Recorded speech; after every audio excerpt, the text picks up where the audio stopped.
Karen the Warp Spinster here. Welcome to my channel where we cut and sew and see what happens. That's exactly what we're doing today. I have some Brillig fabric here, although this is really just a sort of practice test piece for a large quilt that has been running around in my head for a while, and this is one of the, I guess, techniques that I think I want to use, and I thought as long as I'm trying it out, I would make a piece potentially for Brillig if it works. As usual, I have no idea if I'm going to like it in the end or not. So I have 3 layers here. I have the lightest layer on the bottom. There's white, and it is an accent color on this quilt, but there won't be a whole sheet of this showing. And then yellow layered on top of that, and then green on top of that. And I want a layered look here, so I'm going to make some cuts through each layer. Well, the top 2 layers, this one will stay solid. Make some cuts through it so that the bottom layers sort of peek through. And I could do this, for this quilt, I could use any kind of shapes that I want to cut out. We're going to start out with the yellow because that's the first one that's the first layer that's going to have any cuts in it. And because this is Brillig and it's in the garden or the Wabe or whatever we're in, I could cut sort of leaf shapes out of here. I could do ovals, I could do circles. I have some things in mind for the ultimate piece I'll make, but this one, let's do some ovals. So I'm going to take out the white piece as well because we're not going to be cutting that one at all. And these can be pretty random. I would use something more subtle like a white marker on here, but I don't think you'll see it very well on the yellow. So I will let's use water soluble on this. And you always want to test your markers on fabric. I should be okay with this. I have tested this on Bella Solid fabric before, so I'm fairly confident it'll be okay. If it's not, then I'll know, huh? So I'm just going to draw some oval shapes, and they don't have to be the same size. I don't want them to overlap. And I want them kind of going in different directions. Let's do a smaller one here. And then maybe a really large one here. Oops. One up here. And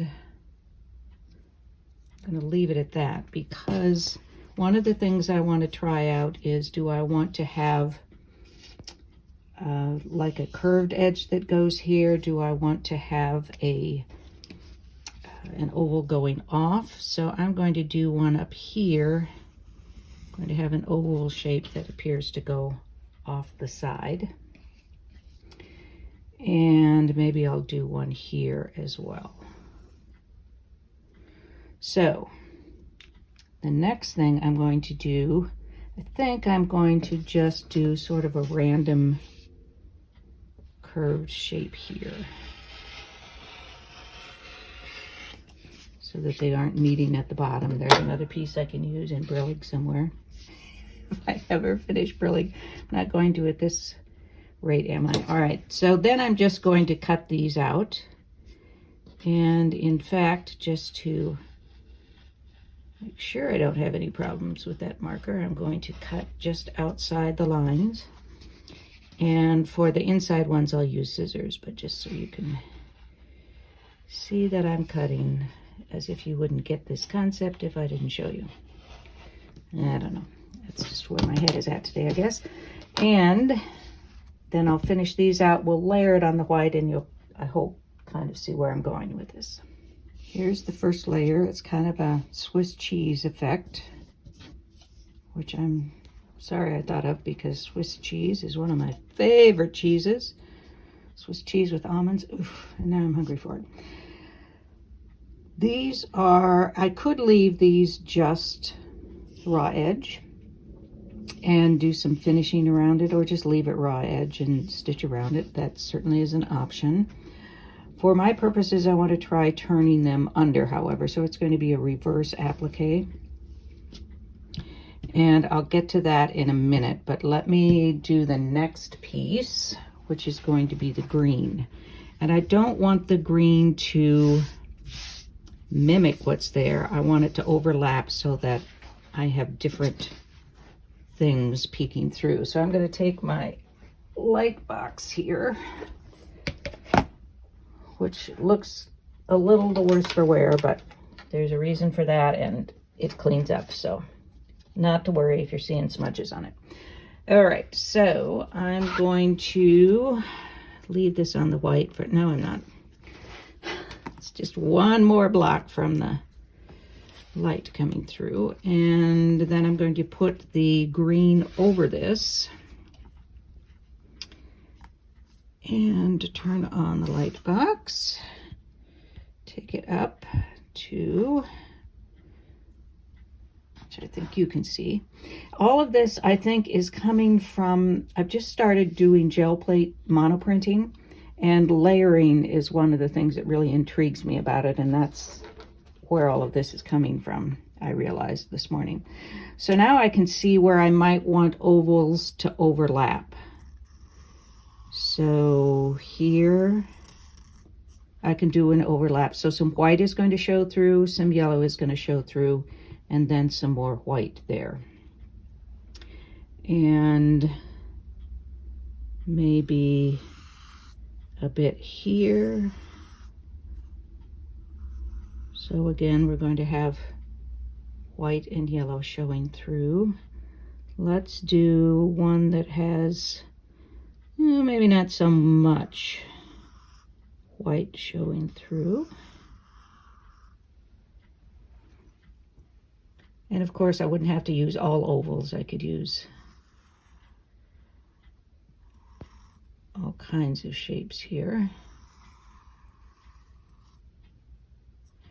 The reason that I chose not to do a leaf shape, even though it would probably fit in pretty well with Brillig, is that doing the points, turning under, is not my favorite thing. I can do it, but it's not my favorite thing. And since I'm just testing out this concept, and in the end, I'm not going to be using leaves anyway, so, or leaf shapes. So let me take this one off the edge here. And maybe a small one here. So any place that you are not, so this is going to show as green. These parts here are going to show the white through, and then some of the parts here are going to show through as the yellow.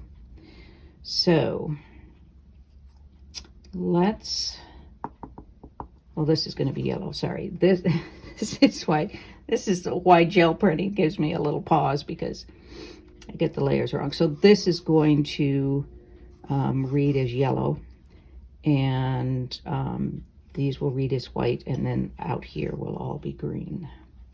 So let me cut those out, and we can see how it's going to look with the overlap.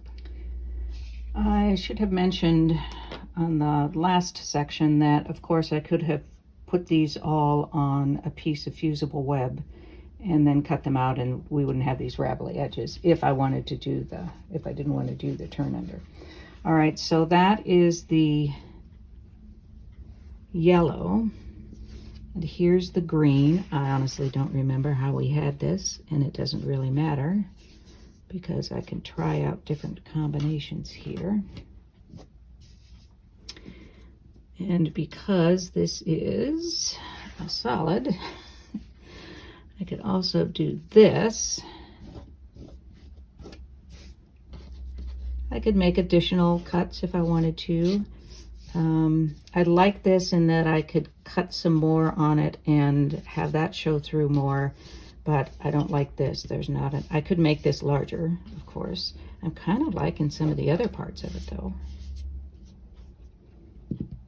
And keeping in mind that these are all going to be a little larger because I'll be turning under the edges. All right, so there's that way. There's this way. I want to do something more up here in that case. So I could, what happens if I just cut a curve there?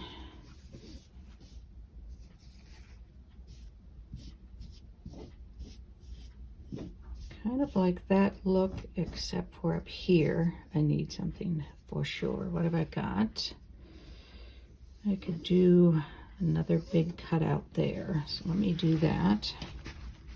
If I hate it, I guess I hate it, but I don't think I will. All right, so I'm just gonna take a rotary cutter and improv that piece. Okay, there's another piece for Brillig somewhere, right? I say that. I'm going to end up having to do another using scraps quilt to use up the scraps from my using scraps quilt. Okay, so I think that's kind of fun. And I could continue. Maybe I'd want another little one up there. What's under there? I'm getting out my light table. Ooh, little one would be kind of fun there. Trying to look at the balance here. They look a little bit like Easter eggs, don't they? I think I might want a small one there.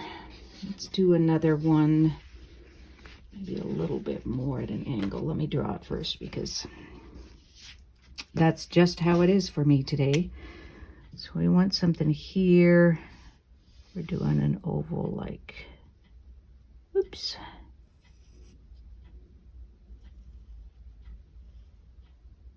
It's not great, but I think it will do what I intend, and just not follow the line at all. Okay, so then, to keep track of how it was. Okay, yeah, that's better to have that cut out up there. It was just out of balance because there was too much green up there. All right. I'm liking that. So now I'm going to start turning under edges. This is going to fall off, so I might as well just cut that oval a little bigger so I don't have to worry about that goofiness there at the bottom. So I'll do that. And then I'll do that. Okay. So you can be thinking about what you would do for your Swiss cheese. And again, no disrespect to Swiss cheese. I love Swiss cheese. All right. So do I see anything in the yellow that I want to change? I think I might want to take a little deeper dip here. Now it's different when you see it sort of on a light box when they aren't actually cut out. So I want this to be more elongated down here. See if I can wing it. It's a nice thing about having, ooh, made a little point down there. It's all right. I can take care of that when I turn under the edges.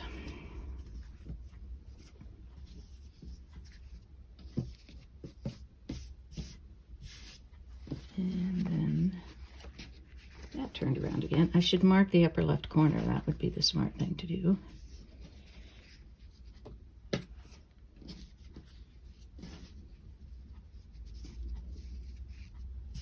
Well, it wasn't much of a change down there, but I still think it was worth doing. All right. There is that portion of the designing finished. Now I need to turn under the edges. And the way that is easiest for me, you might, oops, let me mark the edges here so I know what's going where. So this is top left. White doesn't matter. I always mark top left. I started doing that, and then I always know if I've got to mark somewhere, that's top left.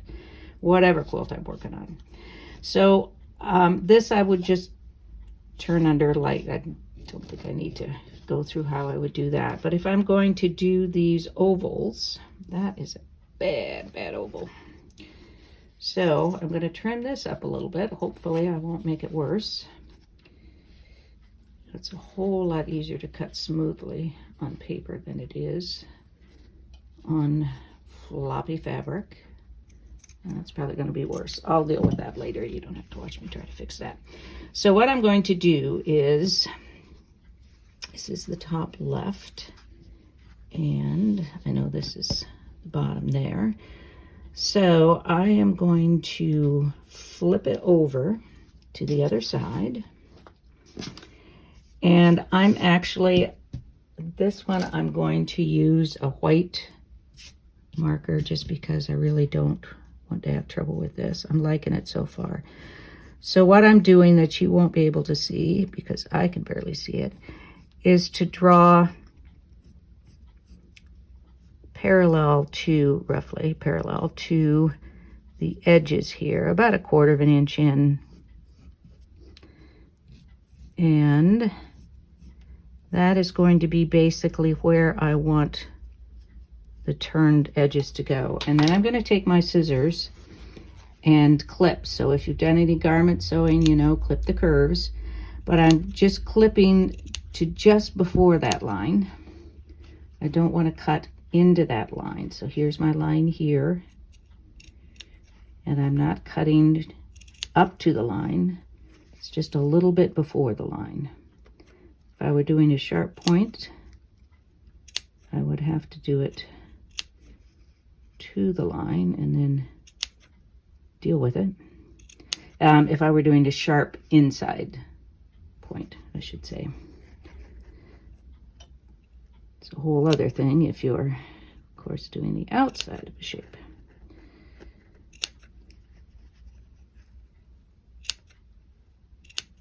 So this is going to allow these edges to curve around because they're going to be asked to be, I guess, spread out once we turn them. So did I get all the way around? Not quite. I didn't do well there at all. There we go.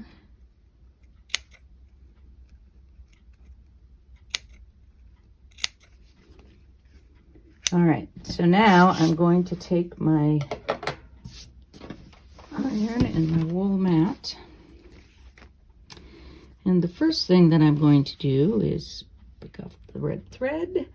And then I'm going to, this is a little different than how I do it around a template, but I'm going to put a little bit of, this is in a flatter bottle, but I think it's Mary Ellen's because I didn't have any more flatter to put in there. I love flatter.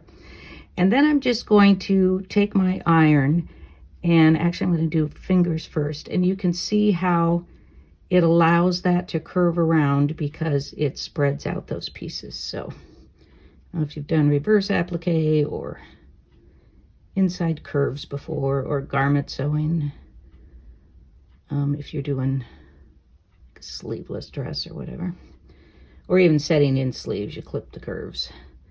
So then that will turn under, and I want to turn them under past, a little bit past those slits, those clips, so that you don't see the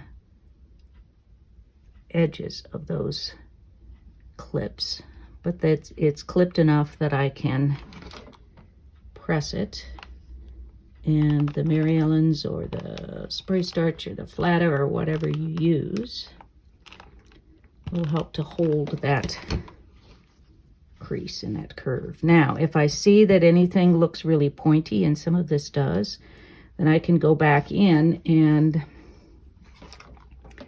pull it back a little. I have a tendency sometimes to put in too many clips, so then I end up with lots of funky things going on. But you can go back in and finesse all of that.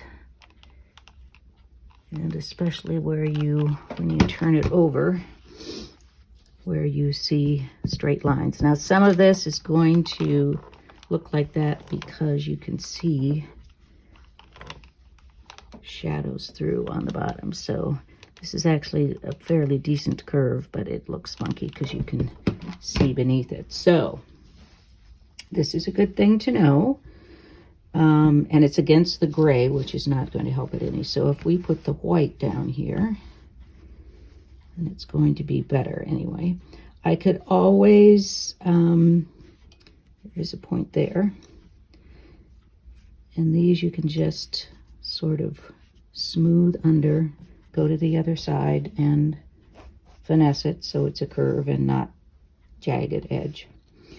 And I'll just do that for all the curves. Some of that, I could put like, I don't know, a bit of very thin batting or another layer of white or something that tucks under in here.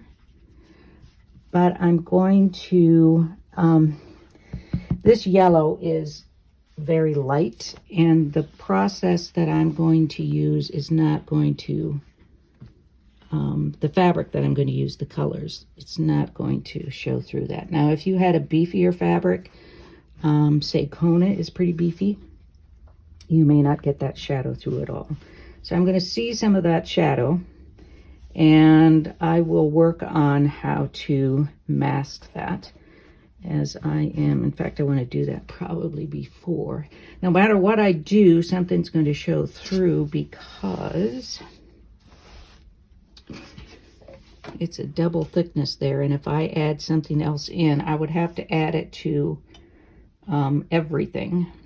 So that should have been done probably before I did the cutouts. And when I turn these under, I may have the same effect, though probably not as bad because the fabric isn't as light in, well, in color, in the hue as well as the tint. So I'm going to work on that a little bit and come back. This is basically what I wanted to test out. Now, there are things that you can put on top of it. In fact, to sort of mask that, I could do some embroidery bits around that, which would be, you know, kind of a nice embellishment. I could get all of it together and do some embellishment. If this were a single piece, I could even be quilting as I went. So I could quilt the bottom layer, put on the yellow layer, and do some quilting across that as well. And then the green layer and do some quilting across that. So I might do, say, straight lines on the white piece. And when I put down the yellow piece, do some tracing around, you know, sort of echo quilting kind of thing. And then on the top, do yet another bit of, which is kind of an interesting idea. I might think about doing that. Do I want to, I wonder how it would look if I put some batting under here, because this dark green may be shadowing through. I'm going to grab a little bit of batting and test that out. All right, so if you have some white under it, it's much less of a problem. It's still going to shadow through, so I'd want to go through and maybe trim those so that they're a little more even. Or I could go in and do some decorative stitching around that, which might be kind of interesting to do that on one layer, but not all the layers. So let me finish turning these under, and I'm thinking I just might want to do some quick quilting of this white. Oh, I have so many red threads around today. Oh, because I'm working on Red with Fury. Do some quick quilting on this, then do the second layer, turn on the edges, and do some additional quilting on top of that. All right, so I have my work cut out for me, so to speak, and I'll check in with you later. What I'm finding is working better for me since I'm not using a template, and I didn't draw lines, I just clipped about the same distance in. Rather than using any of the starch or spray things, I am just turning it under and finger creasing, and as I'm doing that, then I can flip it over and see if I'm getting a good curve out of that, and then I will press it, and then if I need to, I will put on some spray starch. But you can see that's a much nicer curve if I'm not first pressing it in right away with the spray starch. And part of the problem with doing ovals with this, especially at this size, is that once you've got that sprayed, when you put your iron down, it may overlap on a space that you haven't really paid attention to the turning yet. I'm also doing more clips per inch, I guess you could say. And I think that's going to help as well. Sometimes I do too many, sometimes I do too few. I was doing too few before, so that's going to work out better for me. And I have a pretty nice curve on that, so I'm going to continue with that method. I also don't have as much shadow through, so I think the starch does a little bit on the, I don't know, I don't want to say staining, but maybe brings those fabrics closer together, almost sealed together, so that it shows through more. So I think I'm going to be much happier with this method, and I didn't even use any spray on this. And it's all going to be applicate down edge on the along the edge. I'm going to try to make this visible. So if you can see the fold, I have pulled this back further than these clips, because if I just do them to the clips, then they're going to be squared off. But if I pull it further back, then it rounds it off. So if you have a specific line that you want to fold back to, make sure that you leave enough space that your clips aren't so long that you can't pull it back and get that nice even curve. And I'm finding that I'm just not using spray at all. I do think that whatever I have in here, I do think it's Mary Ellen's. I do think it changed the color of the fabric a bit. Between this and the heat on it, that it did change the color a little bit. So I am just pressing it first from the back side, and then I turn around and press it on the front once I've made sure that the curves are nice. When you've got this narrow spot here between these two, I had to trim both of them a little bit so they don't fold over and show on the front. So I've got just well, I guess 4 more to do in this edge, and then we can take a look at how I'm going to quilt things. I have the basic turn under finished. I have changed my mind, which will come as no surprise to any of you, because I want this to be a part of Brillig, potentially. I don't want to do all the quilting. So I think I can visualize it. I can put it in Procreate or something, but just straight lines for the white base, then put on the yellow and do kind of an echo curve, then put on the green and do an echo curve around that. A few of the hints, and just put them in one place here, I guess, is to make sure you have enough of the clips going around the curve. If it's a tighter curve, you may need a few more clips. And just kind of finger press them under from this side and make sure that you are pressing so that the fold is further back It's not right up against the end of the slits, because then you'll get the jagged edges. You want to be able to pull enough back, because those slits have released the tension and the flatness of the fabric so that it can curve around. Make sure that you give yourself enough to curve around. And when you are doing the shapes, make sure you don't put them too close together, because you are going to be, of course, enlarging them as you are turning under the edges, and you may end up with a little teeny tiny thing like this. Don't do that. I think I can finagle it. I've worked around a little bit. It's not something I would ever try to do again, but I think it's going to work all right.